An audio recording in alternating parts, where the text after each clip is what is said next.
What's up, guys? It's me here. Welcome back to the channel. On March 29th, 2006, a black Lexus was driving south down the Las Vegas Strip towards the MGM Grand. Inside were two men, Anthony Reynolds and his associate David Kirby. They had just left a meeting with the Lucchese crime family at a nearby hotel. They talked about Tony, the planned expansion of the Genovese crime family into Las Vegas, an expansion that would be led by none other than TJ himself. As they approached the turn onto Tropicana Avenue, a black Chevy Malibu pulled up alongside the Lexus and several shots were fired. One of them hit Tony in the head and he slumped over in his seat, bleeding profusely. The shooter then jumped out of the Malibu, ripped off his mask, and threw it inside before speeding away. Paramedics arrived shortly after, but there was nothing they could do. TJ was pronounced dead on arrival. His body was then returned to New York, where he was buried next to his parents in a Staten Island cemetery. He was only 43 years old. This was not the way he envisioned his life ending. In fact, this was the way he had always envisioned his life. As one of the most feared mobsters in America, Thomas James Reynolds grew up idolizing the Mafia. He read all their books, watched all their movies, and knew every story he could find. His heroes weren't actors or athletes. They were mobsters like Lucky Luciano, Frank Castellano, and Paul Virilio. By the time he was a teenager, he had already decided that if he couldn't be a mobster, he might as well be dead. This is Cold Eyes, Warm Gun. Let's get into it. Thomas James Reynolds was born on May 8, 1962, in Brooklyn, New York, to Italian immigrant parents. His father worked as a longshoreman, and his mother owned a small grocery store in Staten Island. They lived in a two-family house that Tom shared with his brother Kenneth and his sister Geraldine. Tom was a tough kid who fought often. When he was 12, he punched a schoolmate so hard that the kid bit his tongue off. "I wasn't an angel," he would later say. "I was a good kid who got into trouble because I was mouthy. If you disrespected me, I'd knock you out."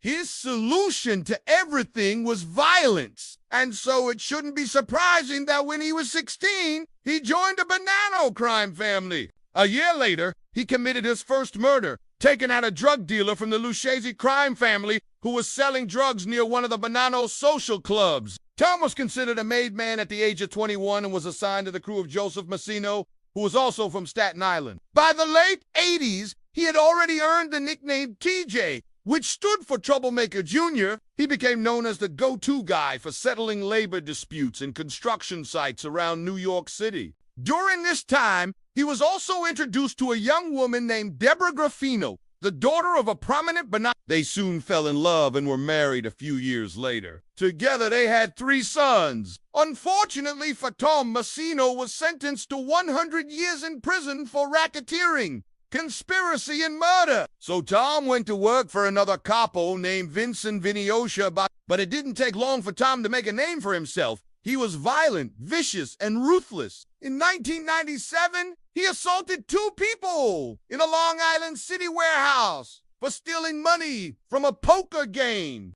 In 2000, he was shot in the leg during a robbery attempt in Manhattan. And in 2001, he was arrested for trying to extort $1 million from a businessman. Although he was acquitted, he was indicted again the following year for trying to collect an illegal debt. Realizing that he might end up in prison for a very long time, he fled to Las Vegas. Now, here's the thing. You can run, but you can't hide. Tom may have gotten away from the feds, but he didn't get away from the Genovese crime family, who accused him of stealing the $1 million they paid him to go to Vegas and set up a new crew. He knew he couldn't fight the whole crime family, so he called his old boss, Vinny Bacciano, and asked for help. Bacciano agreed to help him out, and soon after, Tom was inducted into the Genovese crime family. He finally had the backing of the entire family, and now he could start building his own crew. He opened a bar called the Sand Trap in the basement of a golf simulator on South Industrial Road.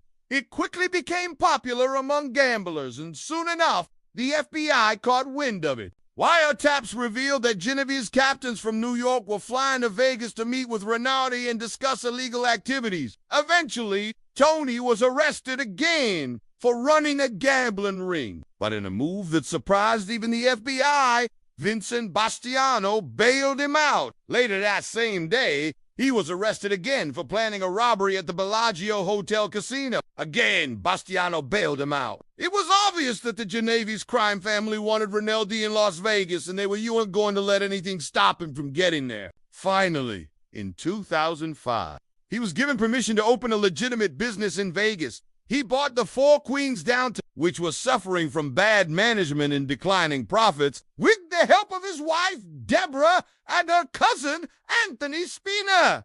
He turned the place around in no time. He brought in new food, new slot machines, and new security. Within months, the Four Queens was making more money than ever before. Unfortunately, the FBI was watching closely, and when the wiretaps picked up rumors of a planned heist at the Horseshoe, authorities moved in and arrested Rinaldi along with 5 others. They were charged with racketeering and conspiracy, and the FBI hoped that Rinaldi would flip on his fellow gangsters. But he never did. After all, he was a made man in the Genovese crime family. When he returned to New York for the trial, the FBI continued to monitor his activities. They learned that he was still in debt from the failed robbery at the Bellagio and that he was looking to make some quick cash. On March 28, 2006, he met with several associates at a hotel room. They discussed the possibility of infiltrating the lucrative world of high-stakes poker and skimming money off the top. They came up with a plan and put it into action the following night. On March 29th, Rinaldi left the meeting and got into the black Lexus with his associate David Kirby.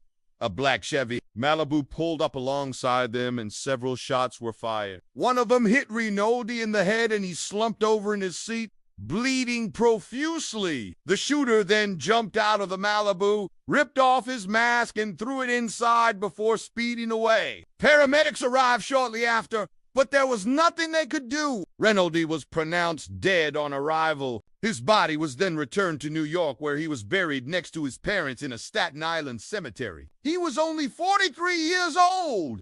This was not the way he envisioned his life ending. In fact, this was the way he had always envisioned his life. As one of the most feared mobsters in America, he died before he could carry out his final heist.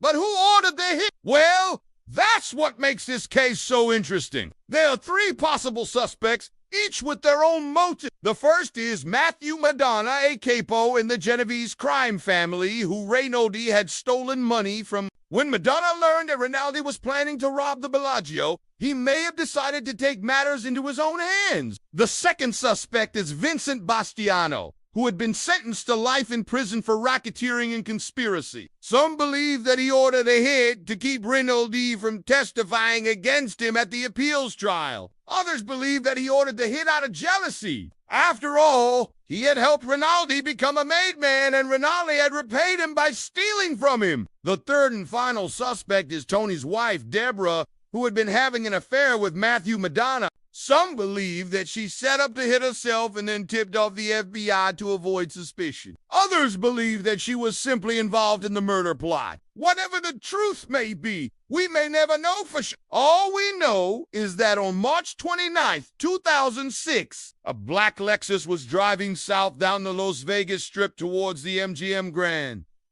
Inside were 2 men, Anthony Rinaldi and his associate David Kirby. They had just left a meeting with the Lucchese crime family at a nearby hotel. They talked about Tony, the planned expansion of the Genovese crime family into Las Vegas, an expansion that would be led by none other than TJ himself. As they approached the turn onto Tropicana Avenue, a black Chevy Malibu pulled up alongside the Lexus and several shots were fired. One of them hit Tony in the head, and he slumped over in his seat, bleeding profusely. The shooter then jumped out of the Malibu, ripped off his mask, and threw it inside before speeding away. Paramedics arrived shortly after, but there was nothing they could do. TJ was pronounced dead on arrival. His body was then returned to New York, where he was buried next to his parents in a Staten Island cemetery. He was only 43 years old. This was not the way he envisioned his life ending. But what do you think? Who ordered the hit on TJ and why? Let me know your thoughts below. And as always, thanks for watching.